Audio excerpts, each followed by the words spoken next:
Amawulire ku 96.3 BT Fama gakusomerwa Joan.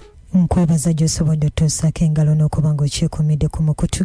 Nze Joan Navubya. Kamalabyonna nawa Bwakabaka bwa Buganda Oweekitiibwa Charles Peter Mayiga asabye Buganda ne bannayuganda bonna okuwuliziganyanga n'okukoleranga awamu ku lwa Buganda enaasanyusa abali gye beeramu gye bulijja.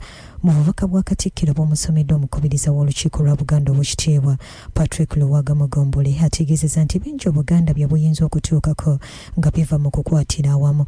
Ono asinzidde mu lutikko ya Nicholas ey'Abasodokisi ku Mutala Namuŋŋoona mu kusaba n'okwebaza okutegekeddwa Obwakabaka bwa Buganda mu kujjukira obulombaganyi obwabukolwako mu lubiri lwa Beene omwaka ogwa 1966 nga 24 omwezi ogwokutaano obwategekebwa Kawenkene Apollo Militon Obote.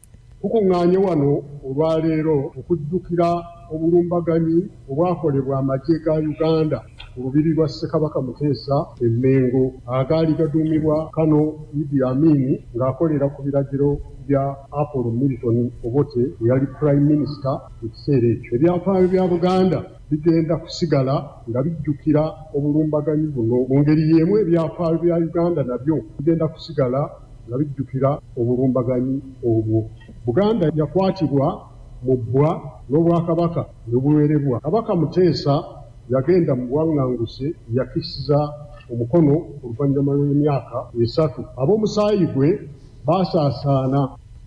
Gavumenti okuyita mu Ministry y'ebyenfuna n'okuteekerateekera eggwanga ewadde ensalisali wa nnaku 10 eri ababalirizi b'ebitabo ku gavumenti ez'ebitundu nga bawaddeyo ebiwandiiko ebiraga ensaasaanya ya ssente z'obugabirizi ze baafuna oba okufiirwa emirimu gyabwe. Ben Komanya omuwandiisi w'enkalakkalira wansi wa Ministry ya gavumenti ez'ebitundu agambye bano balina okutuusa nga 25 ogujja okussaayo ebiwandiiko bino ebiraga ensaasaanya ya biliyooni 25. Kitegeerekese nti disitulikiti nga 55 ze zaalemererwa okukozesa obulungi ssente zino nga balina okuwandiisa ab'ebyobulamu abajja ku disitulikiti zaabwe. Ekitaakolebwanga zino zandibadde za nsako na misaala. Kigambibwa ssente zino zaava mu bavugirizi okuli aba Gavi, Global Fund, UNICEF kw'ossa World Health Organization n'ebitongole ebirala nga zeekuusa ku kaweefube mu kakyako eyaliwo ow'okulwanyisa lumwememawuggwe COVID-19.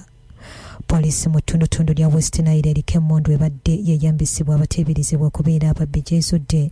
Bano bwe bazinze omuntu gwe babadde baagala okunyagako ebyo by'omu ggombolola y'Evura ekisangibwa mu Olwa bamale bayisibwemu ebyasa ebibatiddewo. Poliisi bwe bagudde mu bwofo. Ssekamwa wa poliisi mu ttundutundu lino Josephine Ngusia akakasizza obulombaganyi buno. Atakuwuliriza emisango gy'okufulumya obubaka obusiga obukyalina okwawulayawula mu bantu obwesigamizibwa ku mawanga ogwavunaanibwa yavuganyiza entebe ennene mu kalulu akawedde Joseph Kabuleta kugudde butaka olwaliro mu kkooti y'e Nakawa okunoonyereza mu misango gye kukyagenda mu maaso. Omulamuzi tabaddeewo ate nga ne kkooti ya Nakawa eri mu kuddaabirizibwa. Omuwandiisi wa kkooti agwongezaayo okutuusa omwezi ogw'omunaana ng'ennaku z'omwezi 2 bwe gabadde ag'essaawa eno ku BTFM.